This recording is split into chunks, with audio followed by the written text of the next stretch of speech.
How is it that dismissive avoidants are able to be so closely connected to their family, yet they aren't able to form those connections with other people? So, I saw this comment on something and I'm going to elaborate on it some more. And what I'm going to begin to say is that that isn't actually a true, authentic bond and connection that is occurring there in their family. And what is actually happening is that it is usually rooted in trauma and enmeshment. So there is enmeshment happening there, which is why you get that really close knit, connected family. And anyways, I can make another video about enmeshment to explain what that is, but essentially it is a trauma bonded type of connection.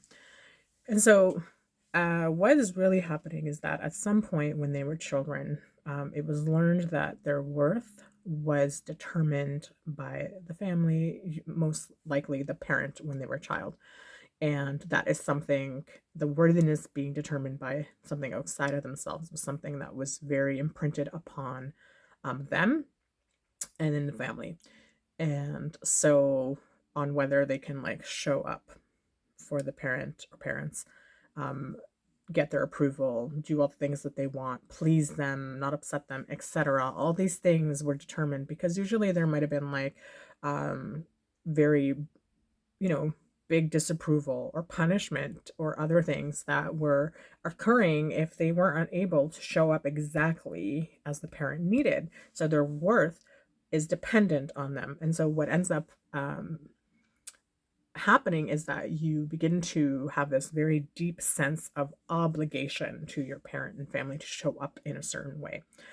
And this is very rooted in shame and sense of unworthiness, and that your worthiness is determined by something outside of yourself. And so what happens is as we get older as adults, we begin to, whether we begin to like hide things, not share things from our parents. I remember my septum piercing, for instance. I got this piercing when I was like 27 years old. Okay. And I'm 44 now. I'm going to be 45. And I think it was just a few years ago where my dad finally found out that I had a piercing. He used to hide my tattoos from my dad because these are things I knew my dad would absolutely not um, approve of, which is something you might do as a teenager if you do something that your parents don't want because you don't want to get like punished for that. But for someone to be a full adult who doesn't even live at home anymore and to be worried about like the approval of your parent, this is something that is very rooted in trauma and that shame that exists below the surface and your inner child wounding and stuff like that. If you are choosing to withhold or not share things, and not only that, but you're actually not doing certain things like my job, for instance. I kept my job for so long because I knew that my dad always told me to keep working there and things like that. And so there's various ways in which we either won't show up or we will keep choosing those things because it's an expectation, or we won't choose the things that we really want and that our heart wants because of that energy that is carried by our parent, which then in turn gets carried by all of us. And we're all guilty of it. That shame, that criticism, that judgment, the disapproval of what the other person is doing because it is in alignment with our family beliefs. But what are those family beliefs? Like they're rooted in trauma and dysfunction, right? So the reality is that you defend something that isn't like a real core belief. It's just rooted in trauma and enmeshment. And so there's so much shame attached to that, which is why we begin to hide what we do because we know that our family or parents will judge that. And which is why we also won't choose to do the things we want to do because of that. And so, how do we change that? If you're with a dismissive avoidant, I am dismissive avoidant as well. One of the things that will happen is that you can't make a dismissive avoidant choose you. They have to heal that on their own. So, for instance, as a dismissive avoidant, the only people that I ended up having long-term relationships were with people who could repeat that pattern of enmeshment and trauma bonding. So my two long-term relationships were with very narcissistic people, in that I was able to continue that very familiar pattern where there was trauma bonding and enmeshment. And enmeshment, to be clear, just to give you a really brief, description or definition of that, is that there's no boundaries between you two. There is no line of where someone ends and where someone else begins, that you are enmeshed. Literally, like the word suggests, you are just fused into one. And so you tend to feel that pull and gravitation towards people who can offer you that same dynamic. And this is all happening in the subconscious. Like, it's not something you're aware of, just something that you're drawn to. And so you play out those roles with other people in your life, where now you are like trapped in this dynamic with them because of you know that's the imprint, the vibration that you are used to, that trauma bonding and enmeshment. And so you continue that in your adult relationships, or as a dismissive avoidant, you don't continue it at all. You don't want relationships with people, and you self-sabotage, you push people away, you close off, and all those things. And usually if you do end up getting pulled, it's because it's something that holds this very same vibration as the same one that you experienced as a child. And so this is a very interesting dynamic, because at the root, dismissive avoidance, we do want to experience love and closeness with other people. In fact, we're super sensitive. We're very sensitive, tend to be very highly empathetic and things like that, and in tune. Our intuition is quite high and things like that. And because of that sensitivity is why we push everyone out, because we were never able to show up as our true selves as children, which is this really unique, weirdly, you know, sensitive and extra empathetic way of being that is just like maybe not the norm, I would say. Very whimsical, and very philosophical, and just this very like brilliant way that is just like different, that is outside of the box, etc. So I find that most dismissive avoidants tend to fall under that kind of like umbrella in terms of their personality. And so we have learned to protect that and build up the walls around that. And so the only way to get past that is to do the deep healing work, to change our programming, create new beliefs. All of those things are ways that we have to go into our subconscious and change our programming and heal, release, learn that we are worthy. And that is determined only by us. And this doesn't even need anyone to be determined. It already is, as is. We are worthy all the time. And then to slowly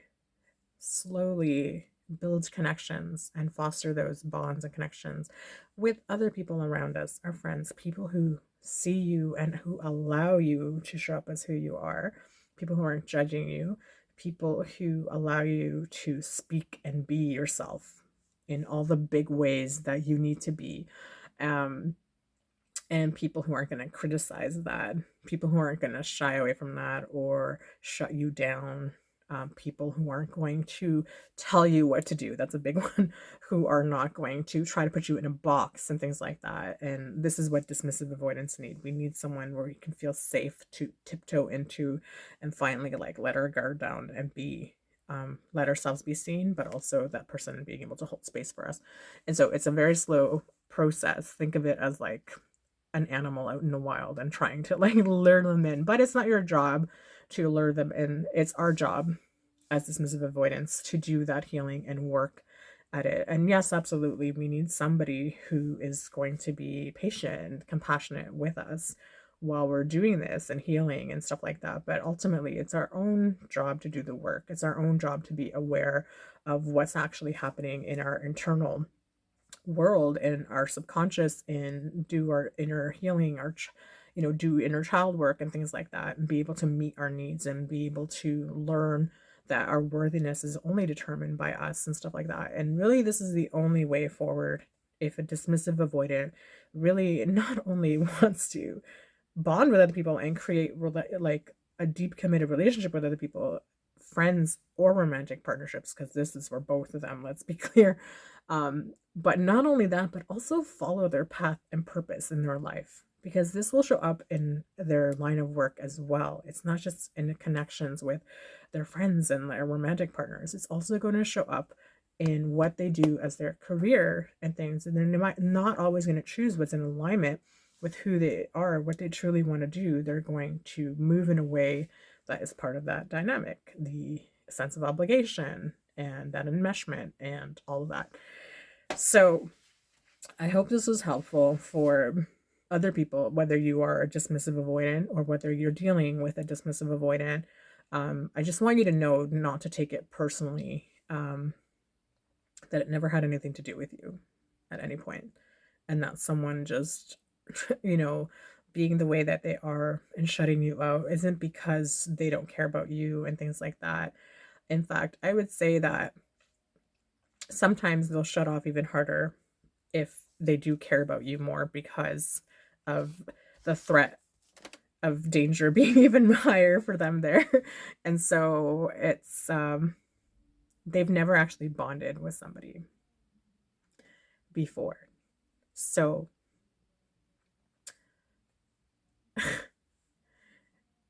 because they've never actually bonded with someone, this idea that there's someone who they can bond with, who sees them and that they can actually experience this beautiful connection with, is terrifying. It is absolutely terrifying. And so as a dismissive avoidant, we will do everything in our power to shut that down.